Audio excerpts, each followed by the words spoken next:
Sabihin mo sa katabi mo, mabuti si Lord.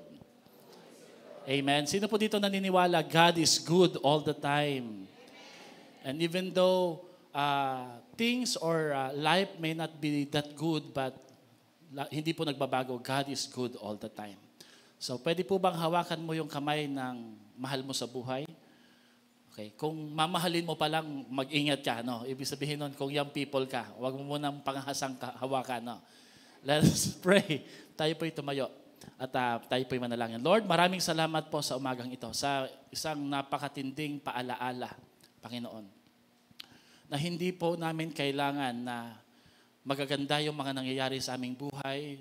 There's always a blessing, a breakthrough, Panginoon, for us to lift our hands and to praise you, O Lord, because we believe, Lord, with all our heart, you deserve the praise.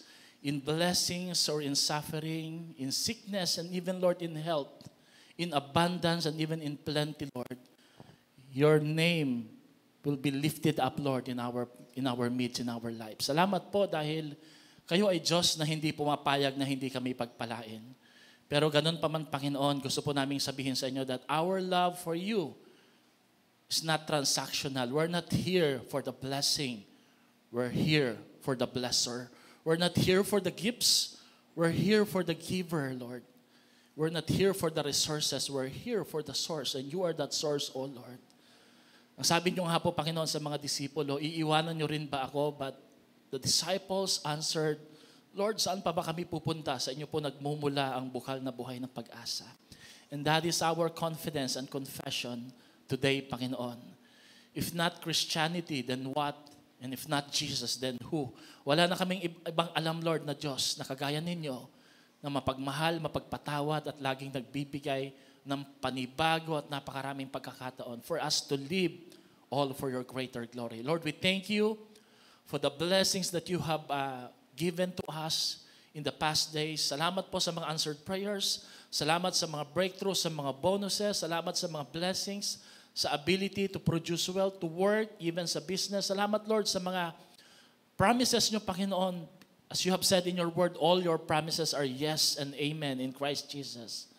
But we also thank you, Lord, even in the trials, in the waiting season, in the challenges and obstacles that we're facing, in the midst of unanswered prayers, Lord, while we wait, Panginoon, we choose to lift our voice and to say, you are good all the time sa aming mga buhay.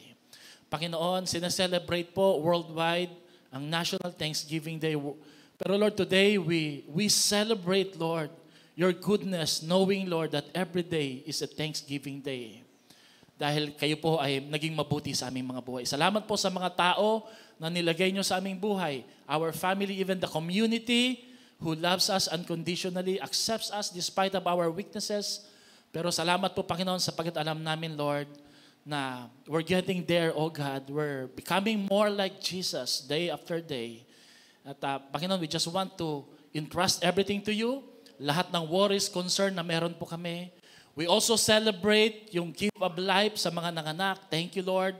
At kahit po, Panginoon, sa mga may sakit, we continue to entrust everything to you. Yung mga pinagdadaanan nilang karamdaman, Lord, you are our healer. You are our Jehovah Rapha, the God who can heal every kinds of diseases. At amin din po pinagpipray lahat ng mga nagdiriwang ng kanilang kaarawan. Bless them, O God, that you would add more life to their years, O Lord. In Jesus' name we pray. Lahat ay magsabi ng malakas na Amen. Amen. Huwag muna kayong upo hanggat di nyo kinakamayan yung kaliwat kanan nyo na katabi. Ready? Go. Let's shake hands.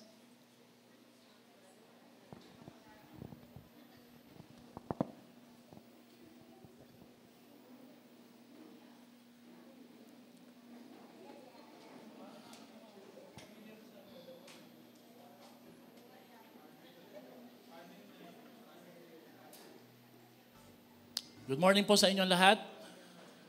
Sabi mo nga sa katabi mo, Merry Christmas. Okay. Naka-bagets po kami ngayon kasi ang kasunduan po namin lagi, pagka royalties po sa hapon, nagsusuot po kami ng pang-young people. Para naman po, kahit paano po pag tumatanda ka, mukha ka pa rin bagets, no? Amen. Sabi mo nga sa katabi mo, bumabata ka. Tapos sabihin mo sa kanya, Merry Christmas. Ayan. Okay. Mamaya may royalties po tayo. So we're thankful sa bawat isa po sa inyo. Pwede ko po bang patayuin lang po lahat ng mga life group leaders na talagang walang sawa, walang puknat po yung patuloy na pag-reach out sa tinatawag nating whatever it takes conquest. Pwede ba nating i-request yung mga life group leaders natin na walang sawa po na gumagabay at patuloy na nagtuturo po sa atin ng salita ng Panginoon. Come on. At the count of 3, ready, go. Patayuin po natin sila. Ayan. At palakpakan po natin. Amen. Hallelujah. Okay. And then yung mga, Brother Lito, ayan, sila Brother Lito, sila Aika, sila Joy, at sa lahat po ng Nanay Regina, salamat po sa Panginoon. Isa pa pong palakpak na malakas. Hallelujah. Amen. So, ang buhay po ng church po natin dito is Sunday celebration, pero meron tayong little Sunday worship services na nangyayari Monday to Saturday. Meron tayong topic or series na pinamagatan natin The DNA of the Life Groups. Last Sunday ay wala po ako dahil nag-ordain po kami ng isang pastor sa Zion, Valenzuela at na-represent po natin ang ating denomination. So at the same time, it's also their anniversary, ika-25th year na anniversary. In fact, bata pa lang po ako, nandun na po yung church na yun, nag-aaral pa lang po ako sa Bible School, nagpapatuloy na po yung gawain na yon. So we're there, kasama po ang ating head na si Reverend Randall Libaw at in-install po natin si Pastor June. We're so thankful. At last Sunday, tinuro nga ni Pastora yung isa pang topic about life groups, no? So ngayon po, ipagpapatuloy po natin yung DNA, yung identity ng ating life groups. But before that, ay gusto ko pong ituro o idagdag uli sa inyo, what are the benefits for joining a small group? Naalala niyo po sa una nating topic, sinabi ko sa inyo that the benefits po ng pagsali po sa isang life group community is that life group community will help you focus on God. Therefore, life groups community will help you to worship God more and not to worry in life. Kasi sa buhay, dalawa lang pwede mong gawin eh. If you're not worshiping, you are worrying. Diba? Pag nakapokus ka sa problema mo, you're worrying. Pero pag nakapokus ka kay Lord, you are worshiping. And we know sa Bible, worship or praise is a weapon against anxiety. And then pangalawa, sabi ko, naalala nyo po, tinuro ko that life groups will help you face your problem. Lahat po tayo may problema dito and we cannot face our problem alone. Kailangan natin ng counsel, kailangan natin ng payo. Sabi nga sa Bible, in the multitudes of counselor, there is victory. May katagumpayan, no? And then, life groups will help you fortify your faith and find your ministry and fulfill your life mission. Pero 5 bagay po, bago ko po ituloy yung topic po ngayong umaga na to, no? What are the benefits? Ano pong maitutulong when you join a life groups? I hope po, picturean nyo po ito, mag-notes po kayo, bakit napakaganda po na ito. Number 1, life groups will help you walk through life's journey. Alam nyo po, taga-probinsya po kayo, taga-Leyte ako eh. Uso ho sa amin yung lakaran na malalayo. Siguro kahit po dito, malalayo pa rin po din. Di ba? Madaling malaman daw po kung mga taga-syudad yung naglalakad o taga-probinsya. Kasi mga taga-probinsya daw po, isang hilera magkakasunod. Pag mga taga-syudad daw, inuukupa lahat, pati yung highway, no? Hindi ko alam kung totoo po yan. Pero sa amin po, masarap po maglakad na may kasama ka, may kasabay ka. Amen ba? Sa buhay na to, life is a journey. Life is a race. At hindi mo kayang tapusin ang takbuhin ito na nag-iisa. So you need someone, you need a community to help you walk through life. No, may mga transition sa buhay. Bagong lipat, bagong panganak, bagong asawa, no? Ano pa ba? Marami tayong mga transitions na tinatawag and it's called journey or walk. And we need a life groups that will help us walk through life. Anong kurso pipiliin ko? Anong work ang papasukin ko. Meron akong kaibigan na nasa Charlotte, sabi niya, ang hirap dito, Pastor Albert. Sabi niya, bakit? Kasi, although lahat ng resources nandito, pero wala kang kaibigan. Nagkaroon nga kami ng emergency, ni hindi namin malapitan yung kapitbahay namin. Bakit? Doon daw sa lugar nila, I don't know kung lahat, pero hindi naman siguro. Kanya-kanya. Sabi niya, namimiss ko yung Pilipinas. Bakit? Kasi po, ang daling lapitan, ang daling tumulong, ang daling magmalasakit ng mga tao. And really, no, life groups will help you walk through life. Walk through life. Merong kang kasabay, di ba? May kasabihan nga po, if you want to walk faster, walk alone. Meron ba kayong kakilala dito mabilis maglakad? Yung nagyayaya pa lang, iniwan ka na. If you want to walk faster, walk alone. But if you want to walk farther, walk together. Sa buhay, hindi po pabilisan, patagalan. Kasi kahit mabilis kang tumakbo, pag napagod ka, walang mag-aakay sa'yo. So you need someone na tutulong sa'yo. At alam natin, no, kahit gaano kalayo, gaano katindi yung hamon, pag alam mo may kasama ka, hindi mo nararamdaman yung pagod. Amen po ba doon, mga kapatid? Amen. Palakpakan nga po natin yung mga life groups po natin. Amen? Number 2, life groups will help you on the projects or goals in life. Lahat tayo may project. Meron tayong prayer request. We want to build a family, a relationship. Meron tayong, alam nyo ba, nung niligawan ko si Pastora, it took a community para mapasagot niya ako. Mapasagot niya ako, ha? Mapasagot ko siya. Sorry, peace, no? Yung best friend ko, yung mga kaibigan ko. Naku, pag pupunta ko sa Pangasinan, tuwan-tuwa yung mga kaklase ko. Bakit? Nililibre ko sila para samahan lang nila ako eh. Marami tayong projects sa buhay. Meron tayong dreams, meron tayong mga goals, gusto natin pumayat. Ang hirap kaya mag-exercise na nag-iisa lang, di ba? Panay fitness goal lang, di ba? Pipicturan mo, bagong shoes, no? Exercise. Awan ng Diyos, naka-isang araw lang. O di kaya naman, no, nag-jogging pa kaunti, pagdating doon, may gotohan, may mamihan, may parisan. Wala rin, nabawi lang din yung mga calories na ginamit. So, ang sarap po na there's someone or a community would help you to work through those projects in life. Pangatlo, life groups community, and this is very important, will help you weep with you through the pains and problems in life. Everybody say weep. Everybody say pain. You know what, no? Because of a life groups, no one should face sickness and even hospitalization alone. Nung nagkasakit po si JL, pinasok po kasi niya yung battery ng Ferrari sa ilong eh. Hindi ko alam, gusto niya sigurong paanda rin eh. Nabutas, no? And you know what? Napakarami pong sumama. Isa po sa sumama sa amin dito, si Ate Unity. Sabi po natin, Unity, samahan ko kayo sa MCU. Hindi, okay na po, hindi, samahan ko yun. Yung kaba po namin, yung pangamba namin, yung pag-aalala namin kung anong, uncertain po, hindi namin alam eh. Naramdaman po namin na hindi kami nag-iisa sa pagharap sa doktor. Kasi hindi namin alam kung anong sasabihin eh.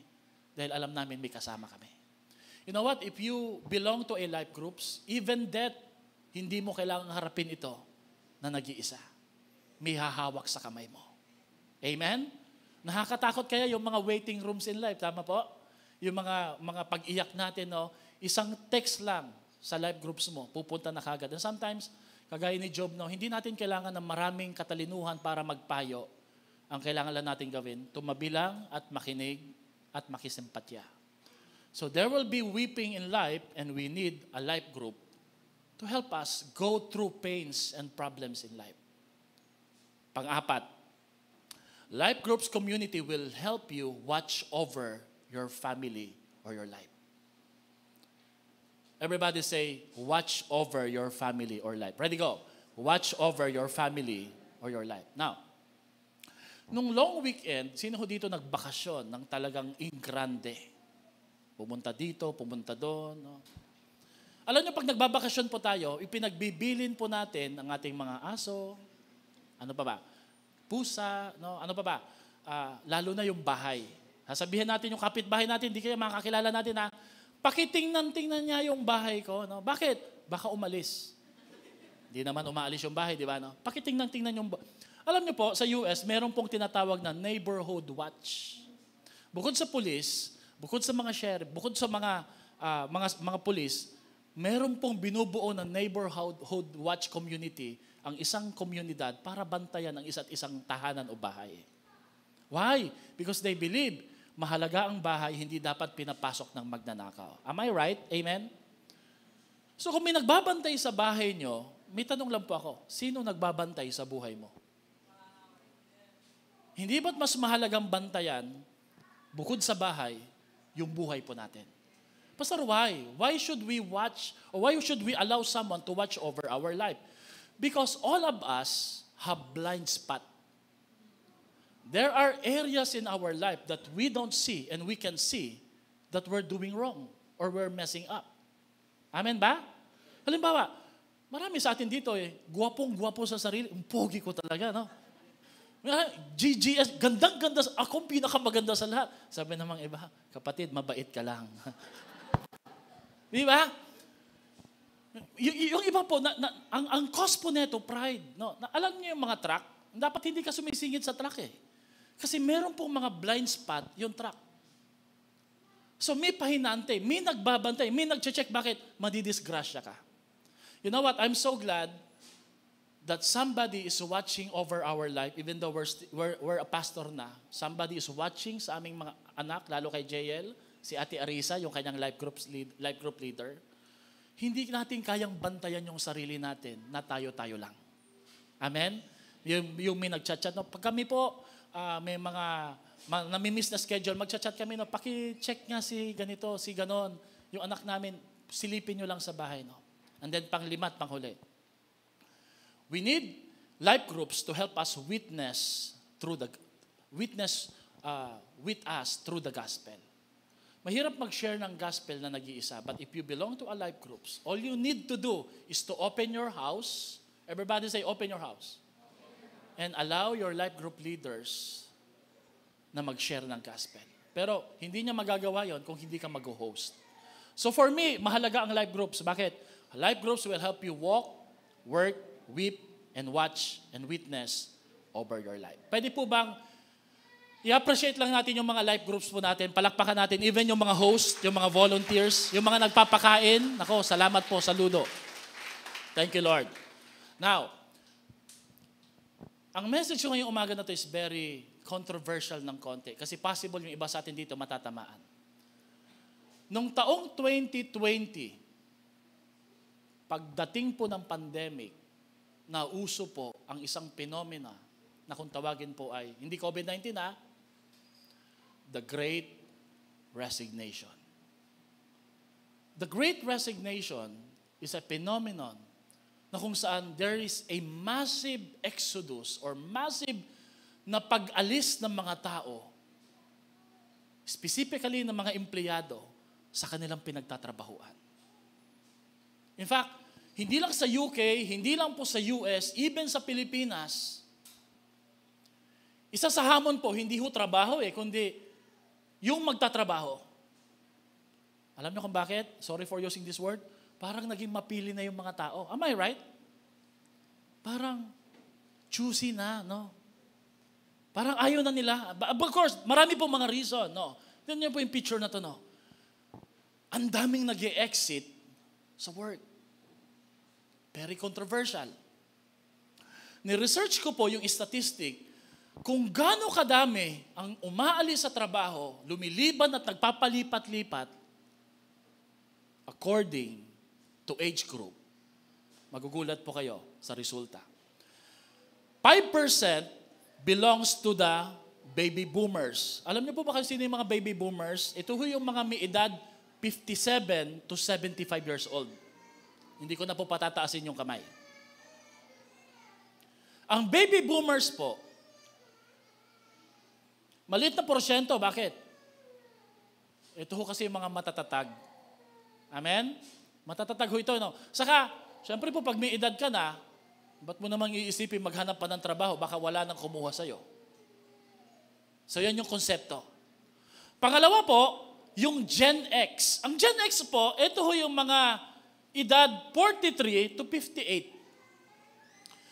Ang edad 43 to 58, medyo tumataas. 31% sa kanila ang nagsabi, ayon po sa survey, na hindi lang sila umalis sa kanilang trabaho, hindi mapakali na lumipat, they are hoping to work after another work.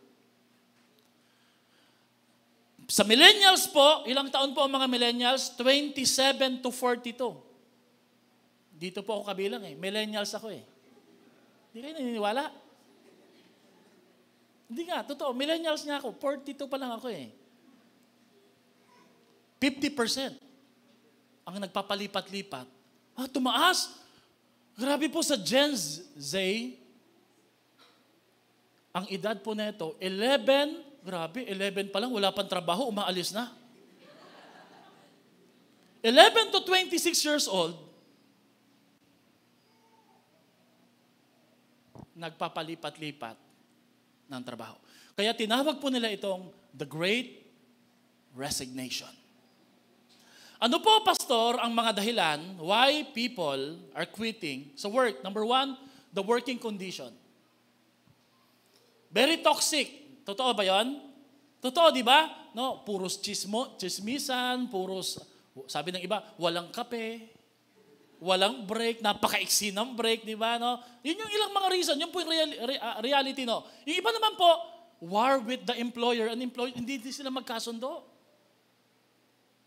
Hindi okay yung relationship. Sino dito naniniwala? Pag hindi okay yung relationship mo sa iyong katrabaho, parang gusto mong lumipat.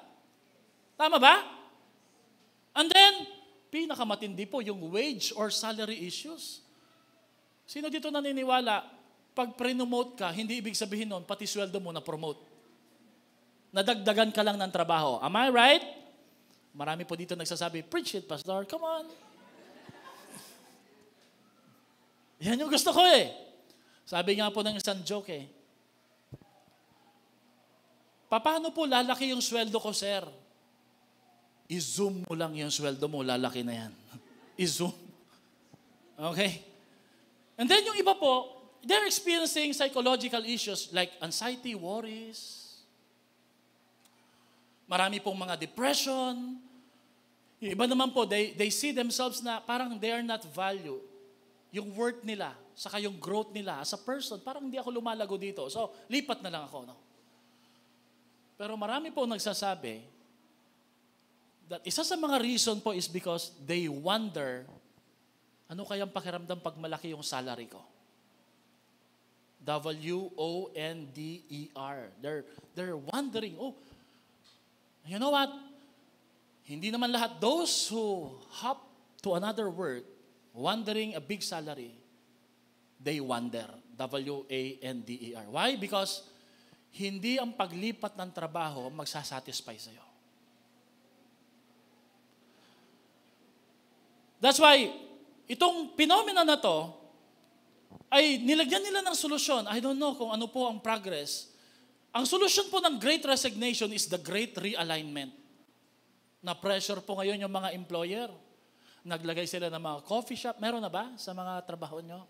Meron ng mga bonuses, meron ng mga pabigas, di ba? Okay, ano pa ba? Yung pumapasok ka pa lang, sumasayaw na yung boss mo. Hindi naman po siguro, di ba? No? So maraming mga compensation. May pa-outing, totoo po yun. May mga pa-team building. Bakit? Kasi po, napakahalaga na makita daw po ng mga empleyado yung worth nila, saka yung na-fit sila sa work. At ayaw din po ng mga employer na mawalan sila ng mga empleyado.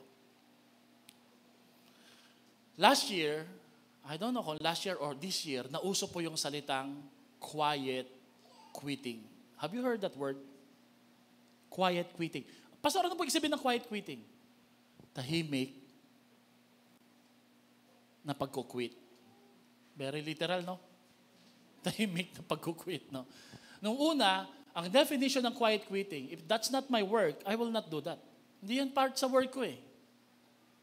Pero nung trinace po nila ito, quiet quitting is actually when an employee checks out and stop going the extra mile for their employer.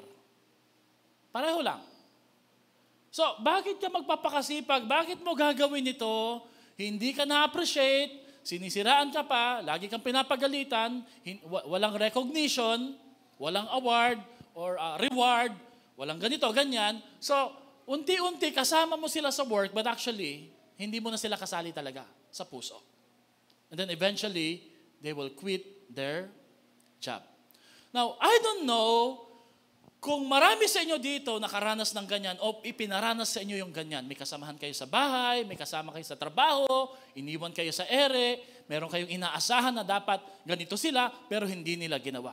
So, hindi ko to pinipreach para siraan kayo o siraan po yung employer niyo o di kaya yung mga nagko-quit. I'm just saying, I'm just using this point now, that the attitude of quitting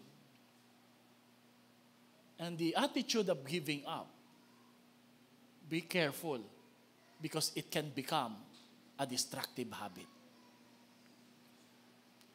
Ang palagian po na pagkukwit Ang pagsasabing ayoko na at ang attitude na madaling magsawa, I'm not saying po na wala kayong karapatan lalo na kung na-abuse kayo sa work nyo pero yung attitude na madaling magsawa at hindi mapakalit, hindi matambay sa isang lugar o trabaho o posisyon, bantayan nyo po yan because maybe it's an attitude of quitting.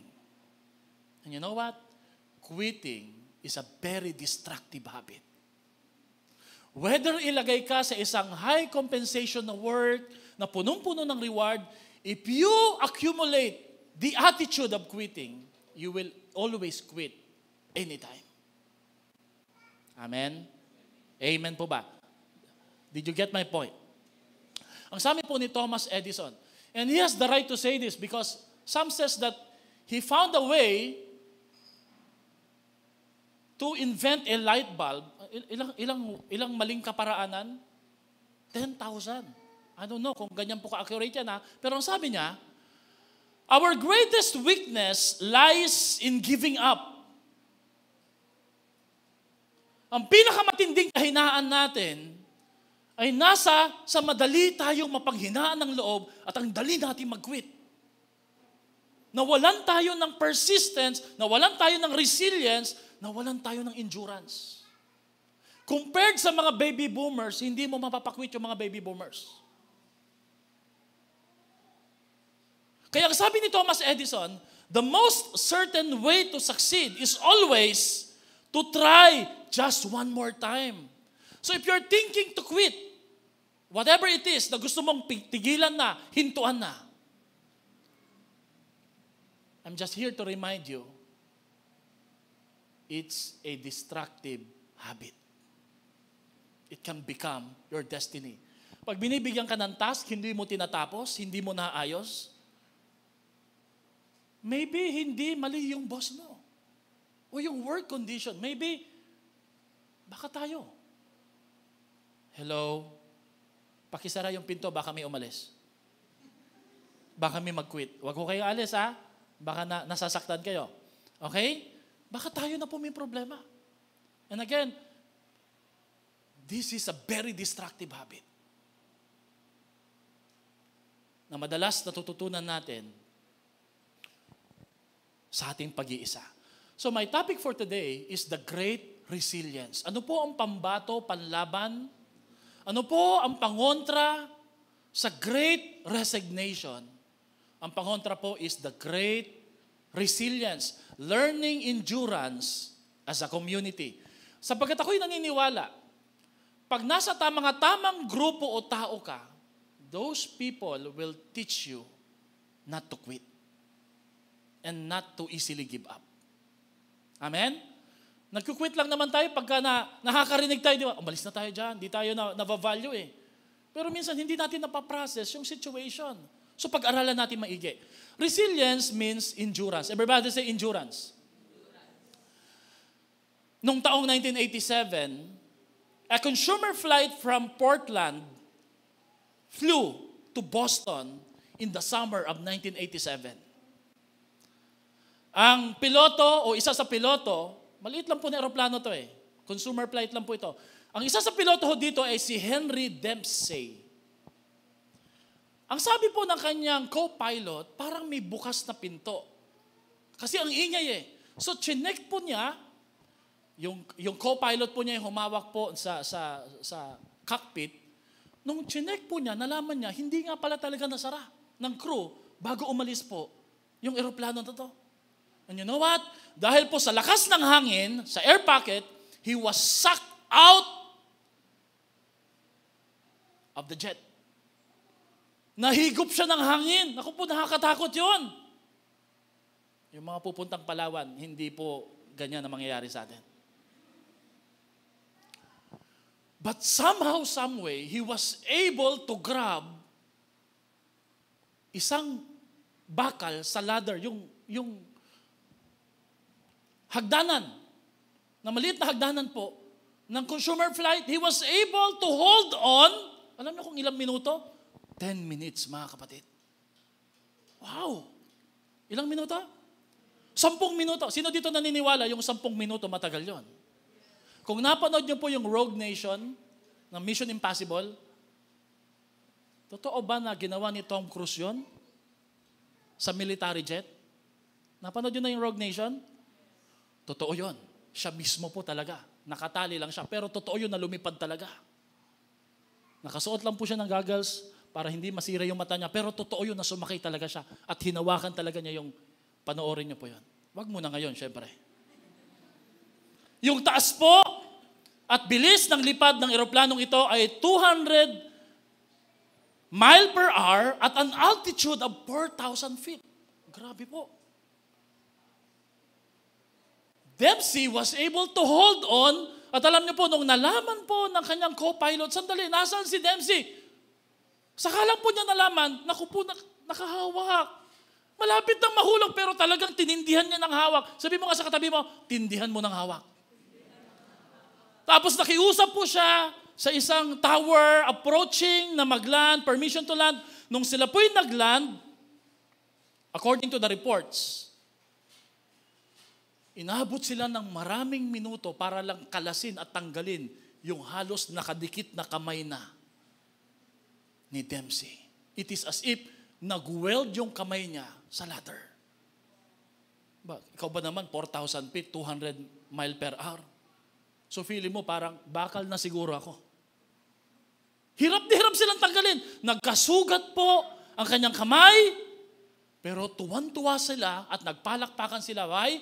Because what Henry Dempsey did is a picture of endurance. The ability to hang on when it would have been easier to let go. Kung saan madaling bumigay, madaling bumitaw. Sabi ni Henry Dempsey, hindi ako bibitaw. So pauna po, bago tayo magpatuloy sa message na to, ano man ang isang bagay na pinapangarap mo, hinihiling mo sa Panginoon, dinidream mo na mangyari, never give up. Hold on to that. Endure. Be resilient. At ibibless ka ng ating Panginoon. Palakpakan nga po natin si Lord sa buhay natin. Now, why is this important? Because endurance is the key that keeps us from giving up and letting go. Ang problema, hindi yung working condition. Yung mababang sahod Possibly, kulang tayo ng endurance. Ng pagtitiis. So don't easily give up on your dreams, marriage, relationship, goals, spirituality, ministry. Endure. Endurance is the power of going on in spite of difficulties. Ni-research ko po ang meaning ng endurance. Marami pong lumabas keeping on, keep on keeping on, hang in there, put up with it, stick-tiveness, and don't quit. Yung iba pong mga synonyms po ng endurance is determination, perseverance, tenacity, plodding, stamina, and backbone. Pero ang original po na salitang endurance is to abide under. Everybody say to abide under. Yung kahit may pinagdadaanan ka, nagpapatuloy ka pa rin sa goal mo kay Lord. Hindi sa dahil sa okay yung buhay mo, wala kang problema, hindi. You are willing to abide under, to bear up courageously, to tarry or to wait. Handa ka maging patient. Ang salitang endurance ay galing sa dalawang salita, undergo and nonce. The word undergo means to bear, to tolerate, to pass through it. And then the word nonce, yung endurance, which it means state or condition. Kaya pag pinagsama po ito, the ability to hang on, the ability to stay, to abide under pressure. It is likened to marathon. It is likened to giving birth. Na hindi ka nagtitiis, na wala kang ginugol. Merong kahihinatnan Kaya ka nga nagtitiis Amen ba? The Bible considers endurance as a virtue and a priority. Now, tandaan nyo ito mga kapatid, faith will make you a disciple and a believer, but endurance will build your character and make your life stronger. So hindi po sapat that you are a disciple and a believer. Ang gusto ng Panginoon, you are an enduring disciple. Hindi madaling mag-give up. Amen? Pakitapik mo yung katabi mo, sabi mo sa kanya, endure. Amen? Amen ba? Romans 5 chapter 5 verse 3 to 5. Pakibasa natin ng malakas. Not only so, but we also glory in our suffering because we know that suffering produces perseverance. Perseverance or endurance, character, and character, hope. And hope does not put us to shame because God's love has been poured out into our hearts through the Holy Spirit who has been given to. So we have the capacity to glory in the Lord in the midst of our suffering. That you're not just surviving, but you are thriving even in the midst of challenges.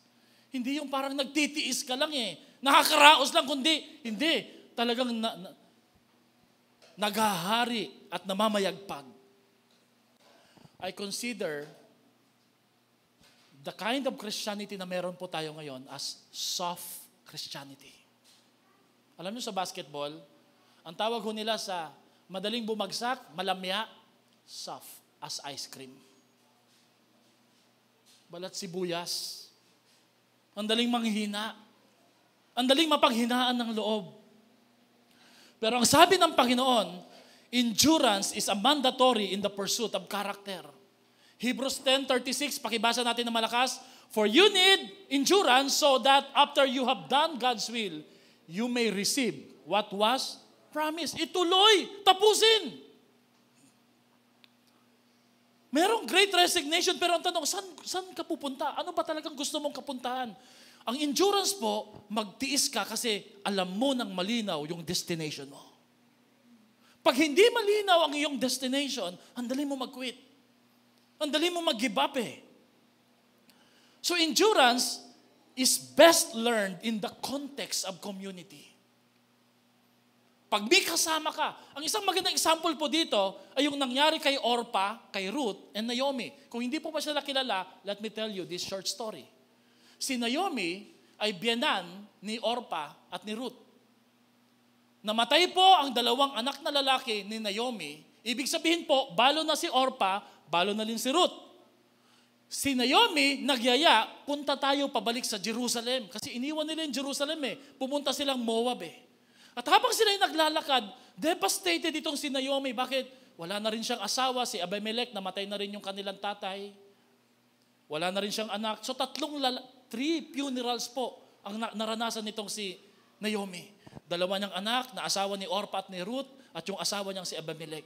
Devastated siya. Sabi niya, Naomi, don't call me Naomi, call me Mara. Everybody say Mara. Mara means bitter. Ano yung sabihin ng Mara? Maraming sama ng loob. Talagang devastated siya habang naglalakbay. Alam niyo po, nung naramdaman ni Orpah, parang, hindi ito mauuwi sa maganda Sabi ni Orpah, hindi na po ako tutuloy, babalik na lang po ako sa Moab. Babay po. Sabi naman ni Naomi, sige. Tapos si Naomi po, habang nagpapatuloy sila, 2 na lang sila ni Ruth. Ang sabi po ni Naomi, iwanan mo na ako. Wala na akong maibibigay na anak sa'yo. At kahit makapanganak man ako, baka di mo na maantay. Oo nga naman, di ba? Pero alam nyo, sabi ni Ruth, basahin natin yung susunod na verse. Huwag mo akong utusan na iwanan ka. Grabe. Don't urge me to leave you or turn back from you. Because where you go, I will go. Where you stay, I will stay. Your people will be my people. Your God will be my God. Now, tandaan nyo itong si Ruth, Moabite to, hindi to Christian. Wala siyang idea patungkol kay Yahweh. Hindi niya alam kung anong practice po ng pagsamba ang gagawin niya. Hindi niya alam ang Jerusalem, kung ano po ang maaabutan niya doon. But Ruth is a picture of commitment. Ruth is a picture of endurance. Kung wala si Ruth, huminto na si Naomi. But because of Ruth's commitment, Napapilit po niya na magpatuloy sa paghakbang si Naomi pabalik sa Jerusalem. And you know what? The Lord blessed them in the land of promise. And I'd like to say this, mga kapatid. If you belong into the right people, if you will not give up, there is a reward and a blessing waiting for you and for your family. Amen ba? Amen? May nakahandang pagpapala eh. Siko nga yung katabi mo, sabi mo, ikaw lang eh, ang dali mo mag-give up eh. Di ba? Magpatuloy tayo. Huwag tayo mag-give up. Amen. Huwag tayo mag-stop over. Ang stop over po, mahalaga yan. Because sometimes God would allow stop over for us to start over. Amen? Naranasan nyo nang sumakay ng bus? Kami, pagpapuntang Leyte dati, sasakay ng Peltranco, Philippine Rabbit, di ba? Oriental, kung ano man yan. May mga favorite ko yung mga stopover, no? Sa tindi po ng stopover, nabiwili ka kakapanood ng TV, movie, naiiwanan ka na ng bus. Naranasan ko yun. Nagbibilang yung conductor eh. Nakita yung kaklase ko, kakasama ko, nagtututbrush pa. Sabi na, naku po, aalis na tayo. Pasamar na tayo eh. Ito ho yung sinasabi ko that sometimes stopover can become stockover. Pag-give up ka na ba? Ayaw mo na ba? Buti na lang, bukod kay Lord, may mga taong nagpapaalala sa'yo. Hindi, go on, move on, continue. The best is yet to come sa buhay mo. Amen? Your life will not be defined by your finest moment. It will always be defined by your final moment. Paano mo natapos? Let me give you steps through our community na tutulong po sa atin to build a life of endurance. Okay? Number 1, ang unang step po is accept the unchangeable. Ito ho yung unang susi para mabuo yung endurance eh. Naniniwala ba kayo na sa buhay may mga bagay na kayang baguhin, may mga bagay na hindi na mababago? Amen? That's why may famous prayer, di ba? Give me the peace to accept the things that I cannot change, but give me the courage to change the things that I can, but give me the wisdom to know the difference. Ano yung tatanggapin ko na lang, pero Lord, ano po yung pwede ko pang ipaglaban? Doon sa mga pwede mo pang ipaglaban, ilaban mo, kapatid. Go! Go, girl! Pero doon sa pwede mo nang tanggapin, huwag ka na makipaglaban. Tanggapin mo. Amen? May mga bagay sa buhay na hindi maiiwasan kagaya ng problema. Kagaya ng mga unlocked airplanes na nangyari kay Henry Dempsey. Hindi maiiwasan eh. Pero ganun pa man, palabasin mo yung endurance na meron ka sa iyong buhay. Let's read this quote now. Whatever enters our life, whether it's unfavorable circumstances, tragic events, irritating people, sabi mo nga, irritating people. Sino dito meron kang irritating people? No? Is for the development of your character. Amen? Be it good or bad or indifferent, our response to life's irritants forms our character. May mga bagay sa buhay at tao sa buhay nakakairita. Parang gusto mong ipag-pray, Panginoon, kunin mo na to. Sino ho dito nagpipray minsan? No? Di ba? When we have a problem, when we're experiencing challenges, no, ang prayer natin kagad, Lord, remove me from this situation. Pero ang sabi ni Lord, I've got another plan. I'm gonna use that as life's irritants to form your character. Nabubuo tayo sa mga bagay na hindi natin gusto. Ang madalas kong ginagamit na illustration dito, may mga teacher po tayo na hindi natin gusto, pero they bring out the best from us or in us. Amen? Amen? At magugulat ka na lang, sasabi mo, buti na lang ganun si teacher sa akin. Pero isa sa pinakamagandang example dito ay yung perlas. Ang perlas daw, bago mabuo, yung oyster and the pearl, no? Ano bang Tagalog ng oyster? Toyo? Hindi. Talaba. Iniisip ko yung pangsawsaw, no? Okay.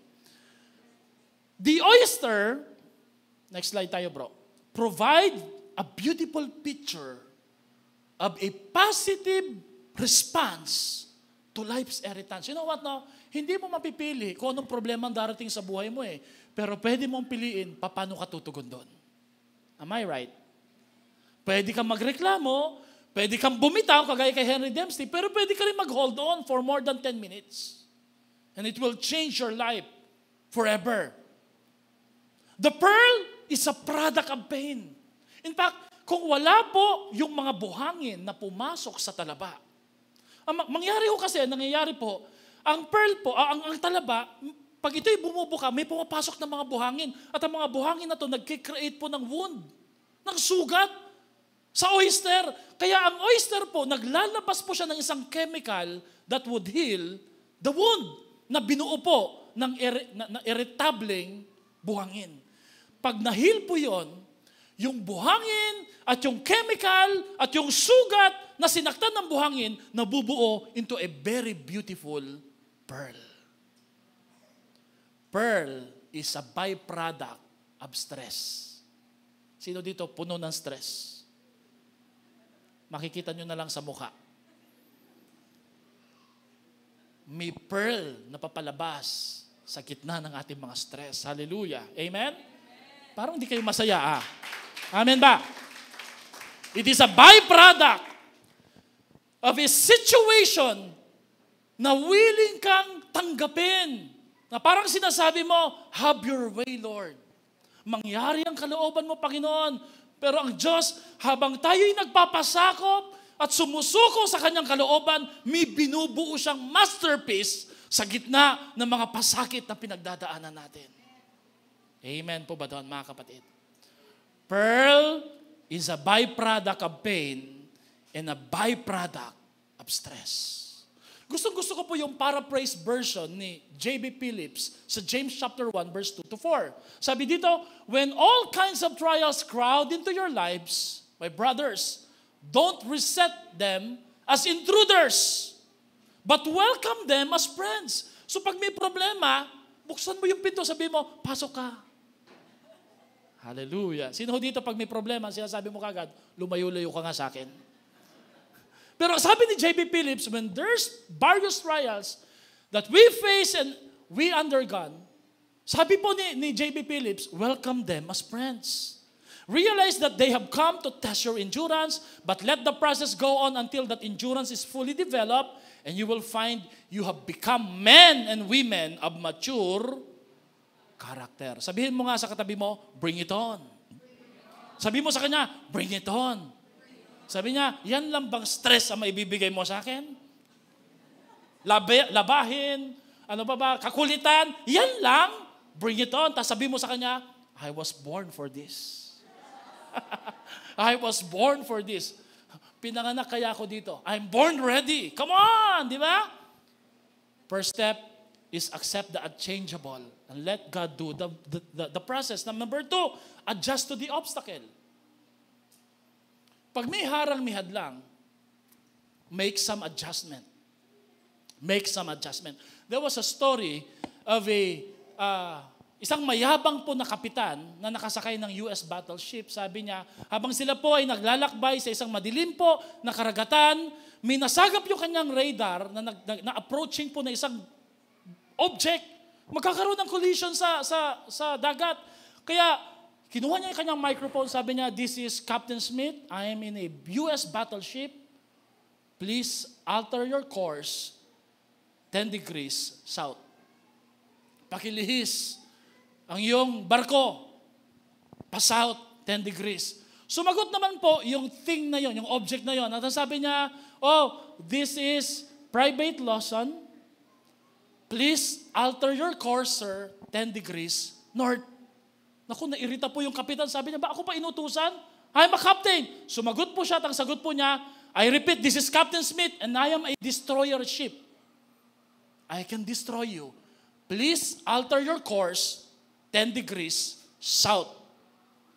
At sumagot po yung kausap niya at ang sabi niya, with all due respect, sir, please alter your course 10 degrees north. I'm not a ship. I'm a lighthouse. I'm a lighthouse. Sino dito naniniwala, a lighthouse can't move hindi po nakakalihis o nakakalipat ang isang tore na nasa gitna ng karagatan. Because lighthouse are meant to give direction and signal. Amen? May mga bagay sa buhay natin, pigilan mo ng pagbangga. Lumihis, gumawa ka ng adjustment. Because God will make a way ng panibago sa buhay mo. Sometimes we have to adjust our way to fit into the realities of life. Iniisip mo lagi, no, mali siya. Baka naman hindi. Baka mali lang yung trato natin sa kanya. Lagi tayo nag-iisip na, hindi, nasa maling lugar ako eh. Maybe it's our attitude that needs adjustment. Na magbago po at maayos. Some circumstances are unavoidable. Disappointments are certain. Obstacles are sure. Losses will occur. The person with perseverance acknowledges the roadblocks and makes adjustment. Everybody say, makes adjustment. Sabi ni Thomas Carlyle, the block of granite that was an obstacle in the pathway of the weak becomes a stepping stone in the pathway of the strong. So pag may nakita kang harang, huwag kang hihinto. May mga tao po, pag nakakita sila ng problema, hindi po pala talaga pwede, pastor eh. Pero ang sabi ni Lord, dapat po, pag may nakita kang obstacle, find a way. Find a way. Kung hindi mo mabangga, huwag kang bumangga. Gumilit ka, umakyat ka, o maybe po mailalim ka. Amen ba? Ano po ang sabi ni David sa Psalms 23 verse 4? Sabi niya, though I walk through the valley of the shadow of death, I will fear no evil, for you are with me, your rod and your staff, they comfort me. David realized that may mga valley o may mga daanan na kailangan niyang daanan. Pero, pakisabi nga sa katabi mo, dadaanan lang. Hindi tatambayan. Amen? Daan lang. And you know what? Marami nagsasabi, maybe that valley could mean yung nahulog siya sa tukso, o di kaya si Goliath siguro to eh. Well, you know what? The best thing that ever happened to David is when he faced that valley and was able to overcome it. Sabi mo nga sa katabi mo, you can do it. Kayang-kaya mo yan. Okay? Amen ba? Pangatlo, abide with patience. Magpatuloy sa pagsunod sa Panginoon kahit po mahirap na mayroon pong pasensya. Sino ho dito, aminado, kulang ka ng pasensya? Pakitaas nga pong kamay. Yung kulang po sa pasensya, pagpasensyahan nyo na po. 1, 2, 3, 4, 5, okay. Ang sabi po ng isang unknown author, you can do anything if you have patience. Pwede ka raw magdala ng tubig na nasa salaan. Mesh strainer. How can you carry water sa salaan? But if you have patience, you can do that. Sabi niya, if you wait na iyon ay maging yelo. Oo nga, no? So it takes patience para mangyari yan. In other words, ang point po ng unknown author na to, walang imposible kung magiging patient po tayo. Amen ba? Okay. There was a book written by James Moore na ang kanyang prayer kay Lord, sa mabas, ito po yung prayer natin, Lord, give me patience. Amen? Pero kaya lang, wala rin patience. Sabi niya, right now. Give me patience, but Lord, do it right now. Sabi mo nga sa katabi mo, guilty. How do you learn and grow in patience? The best way to learn patience is to go through life's pain, problem, and challenges. Taking life as it comes, holding on, gritting your teeth, clenching your jaw, and riding out the storm. So, ang pinaka-the best po na matutunan natin yung patience o pasensya ay lagpasan daanan ng mga pinagdadaanan natin sa buhay. Paglabas mo doon, your life will never be the same again. Amen? The word patience came from the Greek word makrotomos, saka hupomone, which means long-suffering. Dalawang salita na pinagdugtong, long, far, tapos yung salita hot, and anger. So pareho pong negative pero pag pinagsama, long anger, long-tempered. Sino dito pag nasasakyan ka, may temptation kang magalit. Sige ka, magbabiral ka. Pinaka-the best mag-viral, magwala ka sa traffic. Magbabiral ka tiyak, di ba? But if you have patience, kaya mong daigin kahit anumang mga hamon sa buhay. Patience is that ability that keeps us from blowing up when events don't go our way or losing our cool. James 5:7-8, therefore, brothers, be patient until the Lord's coming. See how the farmer waits for the precious fruit of the earth and is patient with it until it receives the early and the late rains. Sino dito may kamag-anak na magsasaka? Ang ganda po ng illustration ng patience. Let me show you the picture. No, the farmer's patience says a farmer cannot make it rain or give growth. He must rely on God to act in the most wise and merciful way. Are you waiting for something sa buhay mo? Na inip ka na. Lord, ba't hindi pa ho nangyayari? Pinagbutihan ko, inayos ko. Let me say this, mga kapatid. Listen very carefully. Promotion does not come from the east or from the west, but it comes from the Lord. In due time, the Lord will promote you if you will develop patience. Amen? Congratulate mo na yung katabi mo kung mapagpasensya yan. Sabi mo sa kanya, congratulations na agad na mas maaga. The secret of patience is abiding. We must learn to rest and endure under the load of pain and suffering. We abide under the load of pain and suffering by abiding with a God who is faithful.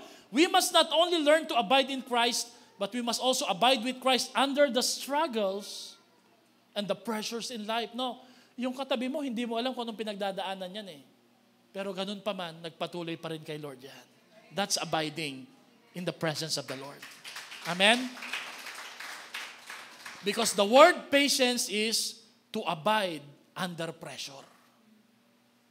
To abide under pressure. Nagpapatuloy, naglilingkod, nagpapagamit sa ating Panginoon.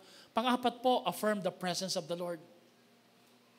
Whatever situation we find ourselves, always be reminded that God is always with us. Do you believe in that? Kahit gaano kapangit, no? We always associate God is with me pag marami tayong pera, pag may blessing, no? But you will be amazed sa emptiness ng ating buhay, mas mararamdaman natin the Lord's presence is ever abiding in our life. Lagi siyang sumasama. Whatever. Naranasan niyo na po ba yung picture na to, no? Na sa iyong pagpupunyagit, pagpapatuloy sa buhay, napahinto ka at sabi mo, parang ayoko na.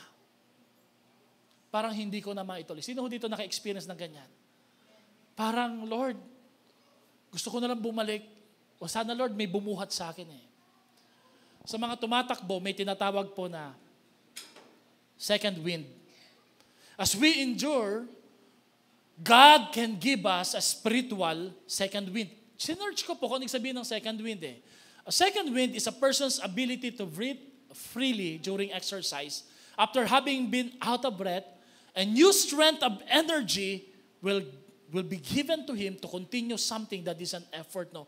Ito yung akala mo wala ka nang ibubuga, pero nung napahinga at nahinto ka, mas lalo ka pa palang lumalakas at nakakapagpatuloy sa buhay. I am praying ngayong umaga na to that you will aspire and desire sa Holy Spirit at sasabihin mo sa Kanya, Lord, give me that second wind to continue, to push on, and to never give up. Amen? Amen? Sabi nga po sa Zechariah 4 verse 6, not by might nor by power, but by my Spirit, says the Lord God Almighty. Palakpakan po natin ang ating Panginoon sa ating kalagitnaan. One of my favorite verse is Isaiah 40. Do you not know? Have you not heard? Yahweh is the everlasting God, the creator of the whole earth.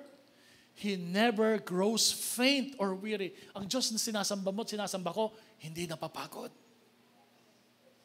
There is no limit to His understanding. He gives strength to the weary and strengthens the powerless. If you feel powerless right now, allow the Lord to strengthen you. Ang mga kabataan daw po ay pwedeng matumba, mapanghinaan. Young men may stumble and fall, but those who wait and trust in the Lord will renew their strength. They will soar on wings like eagles. They will run and not grow weary. They will walk and not grow faint. Why do I believe that you can finish your goals and your dream? I believe you can do it because you have God inside of you. Nasa iyo ang Diyos eh. At ang sabi nga ng Panginoon, if God is for us, who can be against us? Greater is He that is in you than he that is in the world. Come on, give God a big clap offering if you believe on that. Ang sabi ng mundo, give up, drop out, run away, resign. Great resignation. But God says, trust me, lean on me, and fall into my arms. Pag sinasabi ng mga tao sa'yo, tigil na kasi hinto na eh. Pakinggan mo yung boses ng Panginoon na nagsasabing, anak, lapit ka sa akin, sandal ka sa akin. Ako ang bubuhat sa iyo. I like this God knows our limitation. Do you believe on that? He never expects us to be strong all the time. However, He expects us to never give up. Hindi inaasahan ni Lord na lagi kang malakas. Amen? Is that a comfort sa iyo? Is it a comfort? Yeah, tama no? Na hindi tayo inaasahan ni Lord na lagi tayong strong, lagi tayong matindi sa faith, no? Sometimes pag nakikita nila ako, Pastor, matindi yan si Pastor, no? No. Sometimes napaghihinaan din tayo ng loob eh. Pero isang bagay po, na inaasahan ni Lord sa atin, na hindi tayo susuko at hindi tayo mag-give up sa anumang hamon na meron tayo sa ating buhay. Amen ba at amen? Meron pong isang magandang kwento. Patungkol po sa isang great at famous concert pianist and at the same time prime minister na ang pangalan po ay si, I don't know kung mapronounce ko na maayos, Ignaz Paderewski. Napakahusay po talaga niya na magpiano. Mas matindi pa po kay William, pero palagay ko, namana ni William si Paderewski. Okay? One time, sa isang great concert, may isang nanay, dinala niya yung kanyang anak. Medyo yung kanyang anak po ay kagaya po ng mga anak natin na talagang hindi po makontentong umupo, nagpapaikot-ikot. Okay? Nung nakaupo na po siya para maghanda sa panonood, nandun po yung piano sa stage, wala pa si Paderewski. Nagulat po niya, sabi ng MC, we're about to begin, nagulat po, nasan yung anak ko? Naku po, nandun sa stage, nagpapiano. Meron kasing konting alam yung kanyang anak, at ang tinugtog na kanyang anak ay, Twinkle, twinkle, little star. Naku, hiyang-hiya siya. Sabi niya, naku, pigilan nyo. Hindi na po niya makuha. Bakit? Bumukas na po yung tabing, lumabas na po si Ignaz Paderewski. Sabi na kanyang anak, please, sabi siya sa usher, kunin nyo. Kinakawayan niya, sabi naman ng anak niya. All were embarrassed. Nandun po yung mga diplomats, mga matataas po sa society. Inaabangan nila si Ignaz Paderewski. Sabi nila, pigilan niyo yung bata na yan. Paputol-putol. Natutugtog naman yung twinkle-twinkle. Kaya paputol-putol. Ting-tang-tung-tang. Ting-ting-tang-tang-tang. Hindi. Iba pala yun. Ting-tang pala yun.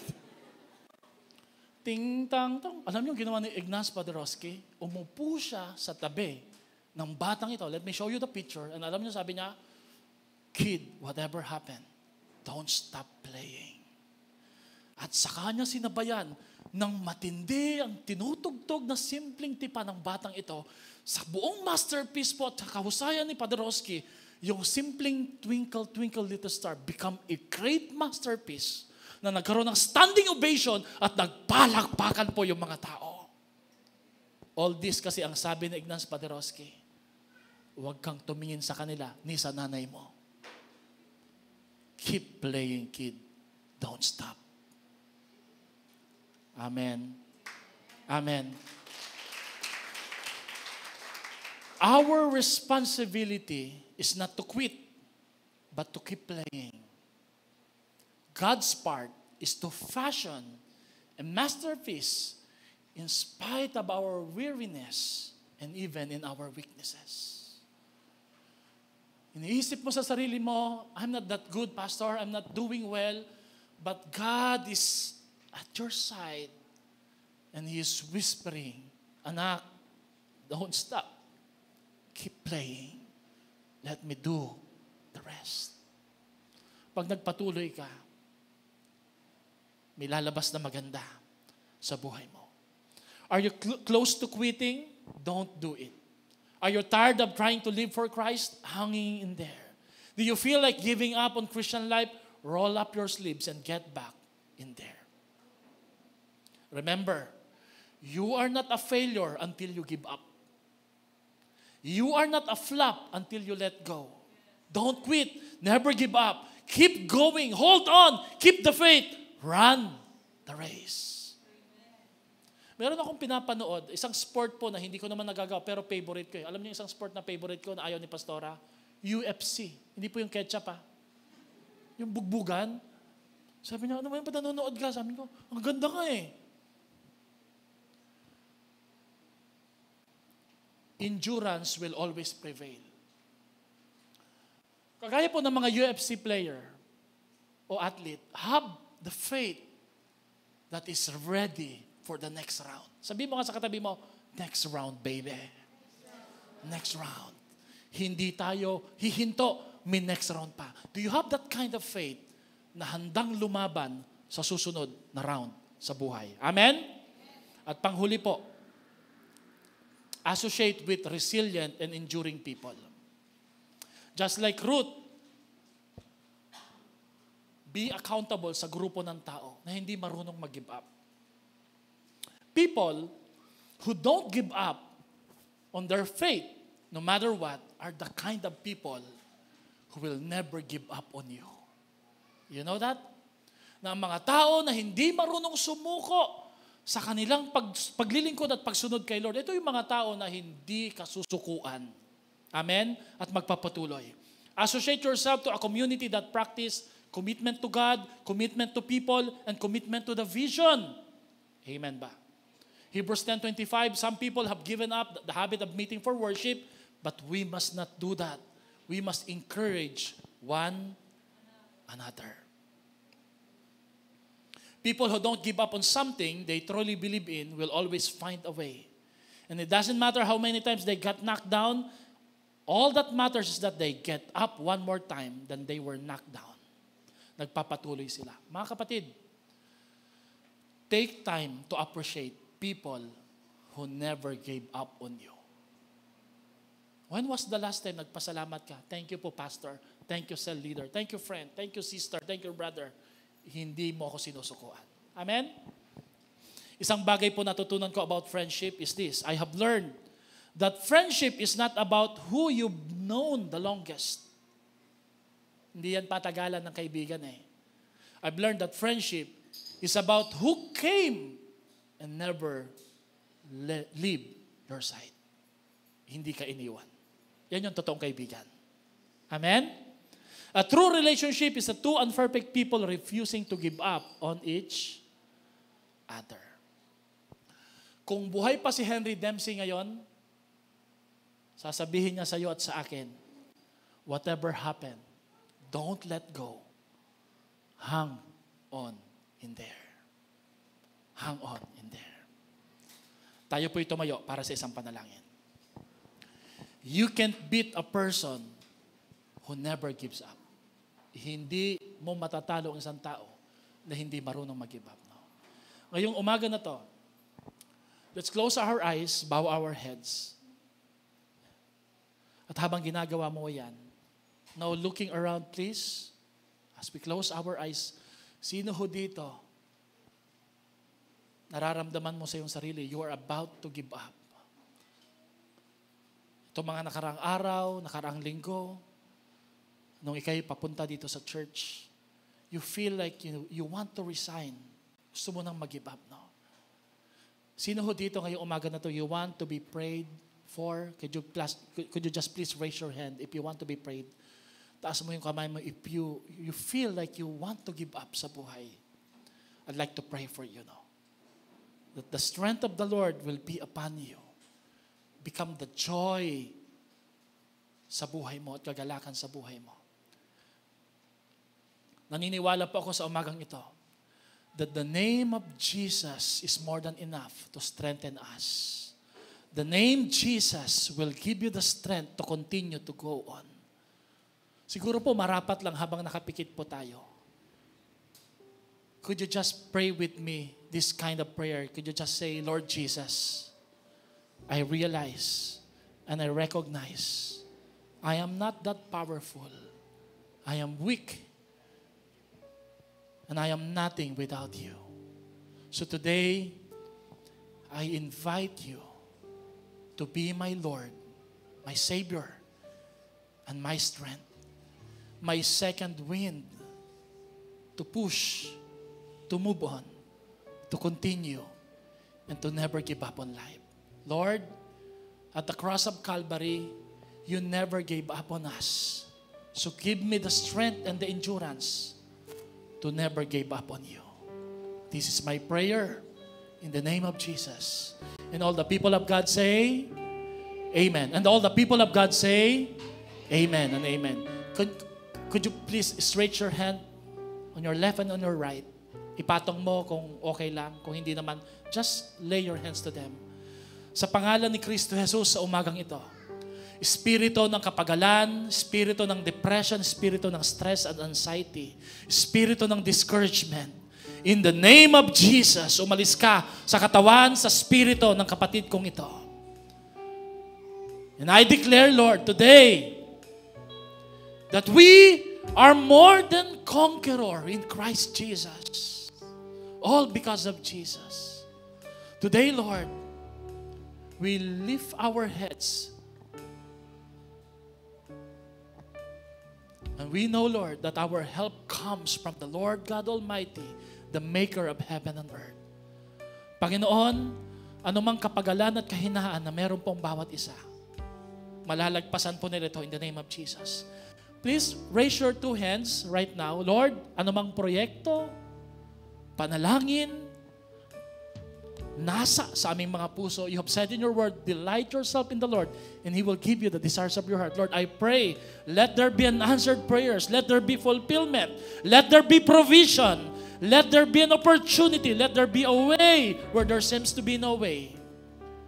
Let there be blessings and breakthrough in the name of Jesus. Salamat po, Panginoon. We thank you in advance. In Jesus' name we pray. And all the people of God say aloud, Amen. Amen. Palakpakan natin si Lord. Come on, let's sing and worship the Lord. I just want to speak the name of Jesus over every heart and every mind. 'Cause I know there is peace within your presence. I speak Jesus. Come on, I speak Jesus. I just want to speak the name of Jesus, till every dark addiction starts to break, declaring there is hope and there is freedom. I speak Jesus. We sing your name. His power, your name is healing, your name is life. Break every stronghold, shine through the shadows, burn like a fire. I just want to speak the name of Jesus over fear and all anxiety. Come on. To every soul held captive by depression, I speak Jesus.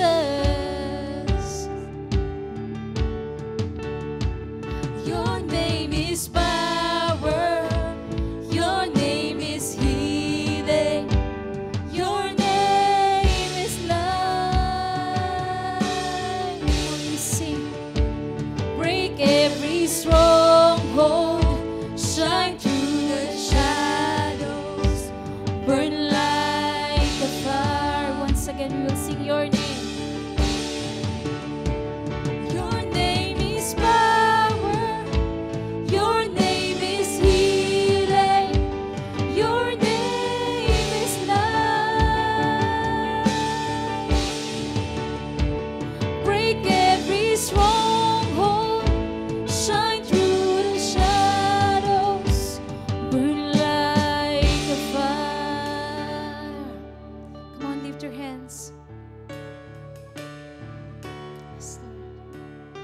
shout your name. Come on, shout Jesus. Shout Jesus from the mountains, Jesus in the streets, Jesus in the darkness over every enemy, Jesus for my family, I speak the holy name, Jesus. Come on, we declare. Shout Jesus from the mountains, Jesus in the streets, Jesus in the darkness over every enemy, Jesus, Jesus for my family. We speak your name, Jesus. Oh, your name, your name is power, your name is healing, your name is life. Break every stronghold, shine through the shadows, burn like a fire. Once again, sing your name. Your name is power, your name is healing, your name is love. Oh yes it is, Lord. Oh, you break every stronghold.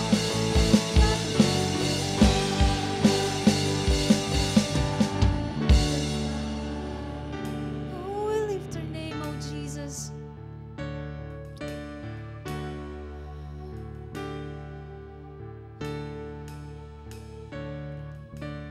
I just want to speak the name of Jesus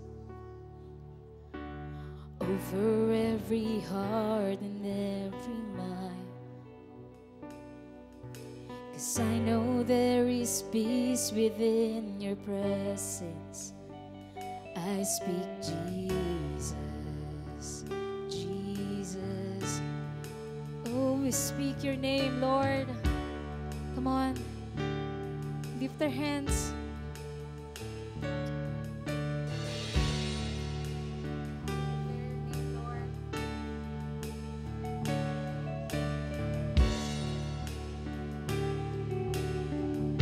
Oh, we shout your name. Shout Jesus from the mountains, Jesus in the streets. Come on, Jesus in the darkness over every enemy. Jesus, Jesus for my family, I speak the holy name, Jesus. Come on, once again we sing. Jesus, shout Jesus from the mountains, Jesus in the street, Jesus, Jesus in the darkness over every enemy. Jesus, Jesus for my family, I speak the holy name, Jesus. Come on, we all shout, Jesus, Jesus. Bago tayo umupo, kung kasama mo ngayon yung mommy at daddy mo, kung ikaw ay anak, o di kaya ikaw ay wife, no? Would you just send your hands sa mga ama ng tahanan ngayon. I-lay hands po natin, ating mga kapatid, ang ating pong mga mommy o daddy. Let's extend our hands to them. You know what? Kaya ko to sinasabi, no? Yung mga magulang natin, akala natin minsan, they're always strong. At sometimes they're about to give up. Tama no, mga parents, kung hindi lang dahil kay Lord, wala na tayo ngayon. Amen? Pero sino dito naniniwala ngayong umaga na to? Our God will give a second wind sa ating mga parents. Amen? Strength to continue, strength to conquer, strength to overcome. Let me pray for every couple right now. Sa bawat mami at mga daddy right now. Pastor Ice, come here. Sige. Okay na. Okay, let's pray. Panginoon, in the name of Jesus, we claim na ang bawat ama at ina ng tahanan sa araw na ito at sa oras na ito ay pinalalakas niyo po. Panginoon, sa mga panahon that they are discouraged, they want to give up, Lord, be the second wind sa buhay nila. Holy Spirit, empower them right now. Lord, we appreciate our parents. We appreciate their sacrifices and their love. We appreciate, Lord, that every day they choose to fight and not to give up on us, Panginoon. Lord, today, we're praying, Panginoon, na dagdagan nyo sila ng dagdag na lakas at karunungan, Panginoon, na pangunahan ng aming mga pamilya. Lord, we speak blessings sa mga bata right now. We pray that you would deliver us, Lord, sa anumang uri ng panlulumot, panghihina. In the name of Jesus, cover us with the blood of Jesus. And today we declare, Panginoon, John 24, verse 15. If you know that verse, you can recite it with me. Joshua 24:15, as for me and my house, we will all serve the Lord. In Jesus' name we pray. Lahat ay magsabi ng Amen at Amen. Let's all be seated po.